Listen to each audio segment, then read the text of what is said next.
Hello, I'm DIY Dick and welcome back to the channel. Back to one of those jobs which I've been putting off for a while, and you can see it behind me.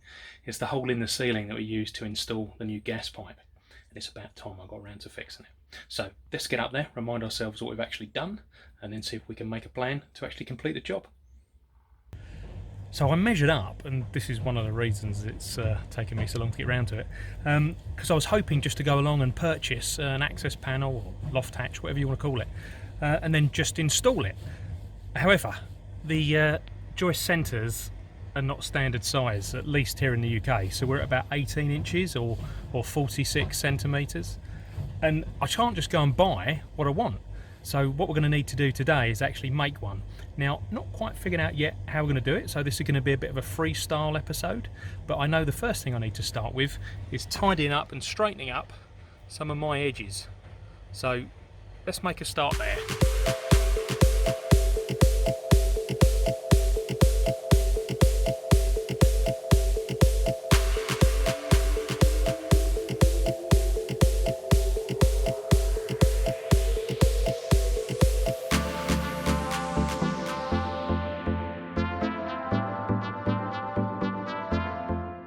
Well, at least that's looking a little bit more rectangular now and the edges a little bit straighter. So while I've been doing that, I've been thinking about how we're going to go about this, and I think the next thing to do is try and trim the edge of the hatch. Now, I found these pieces of wood the other day which I think would be absolutely ideal for that purpose. So let's measure up, cut these up, and then see what that looks like. So I've got all of the pieces cut now, so now it's time to actually see if they fit exactly where I want. And I've got to start somewhere, so I think what I'm going to do is start with the one on this front edge right here.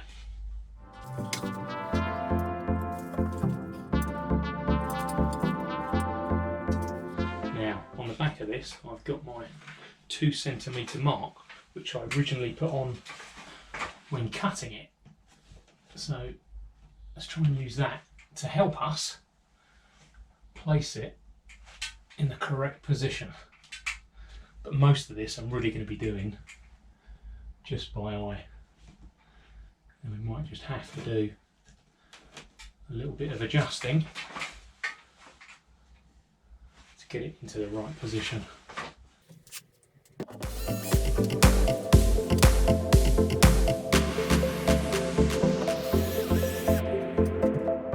So for this first one, I've deliberately put a screw in the middle, especially as we've got a joist just above it, just to help me start lining these things up.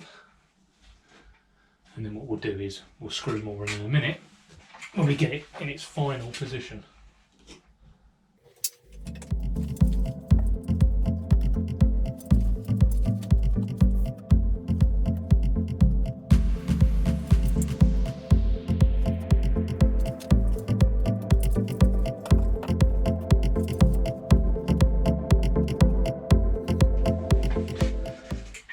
Nothing's particularly straight in this house, and this is no different, so it's going to take a little bit of tweaking to move the trim around just to get it into the right position.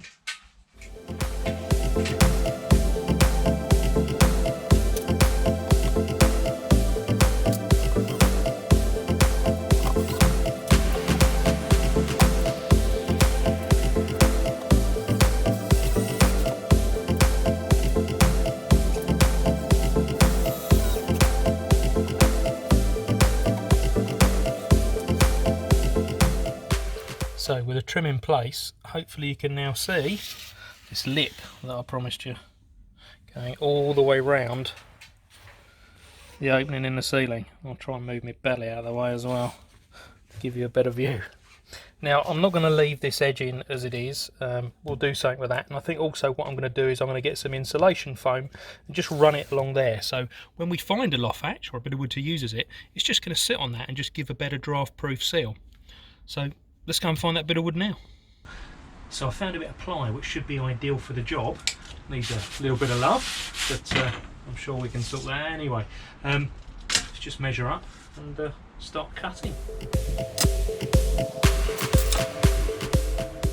And looking at this, I think this is the edge which has been cut previously, because all of the other edges are looking pretty straight. So what we'll do is we'll cut this edge again, and obviously we just need to make sure it's the right size so it can fit in between the joists.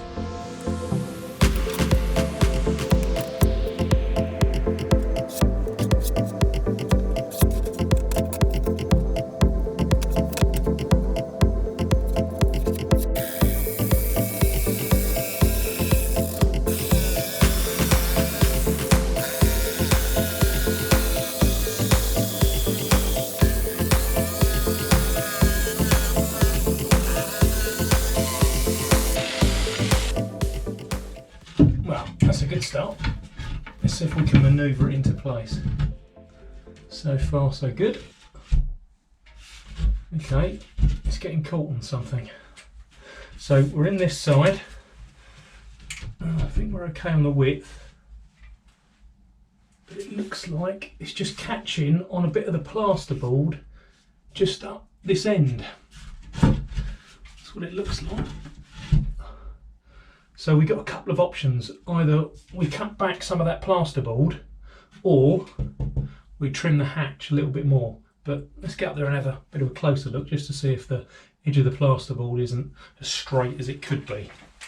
So after cutting away bits of the plasterboard, and I did have to do both sides in the end, it now fits. So really quite pleased with that, but that's not it, because we need to add some insulation as well, just to make sure we don't get any drafts coming through. As luck would have it, I've actually got some polystyrene left over from a previous building job, which probably doesn't surprise you if you've been watching my videos up until now, because I do have quite a few bits and pieces laying around. So let's mark this up and then cut this out properly, because this will be great to glue to the top of the hatch.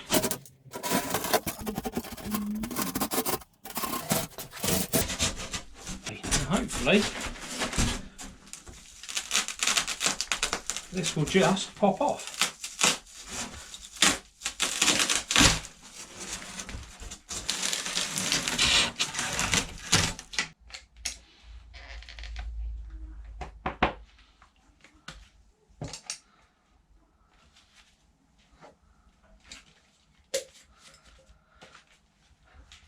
Not exactly the best looking way to do it, but as long as it works, that's good enough for me.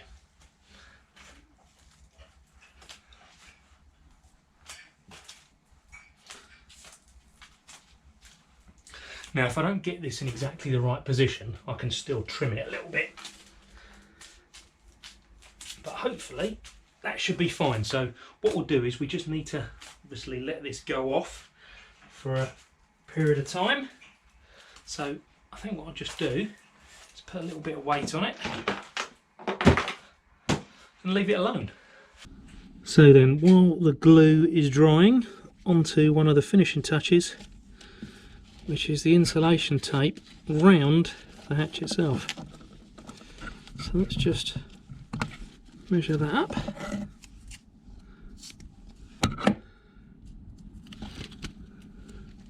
Hopefully this will give us just a draft proof seal.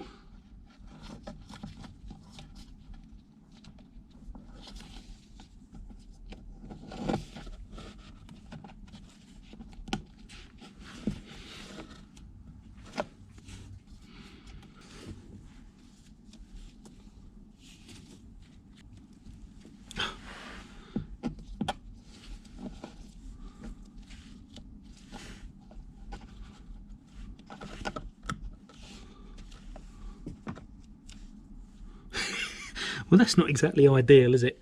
I have had this stuff quite a while in the garage, so I think some of the glue is probably beginning to go. So I think what I'll do is just get a bit more of that No More Nails and just use that on the bottom here. Well, after all that, hopefully the hatch will now fit. Thanks very much for joining me again on the channel.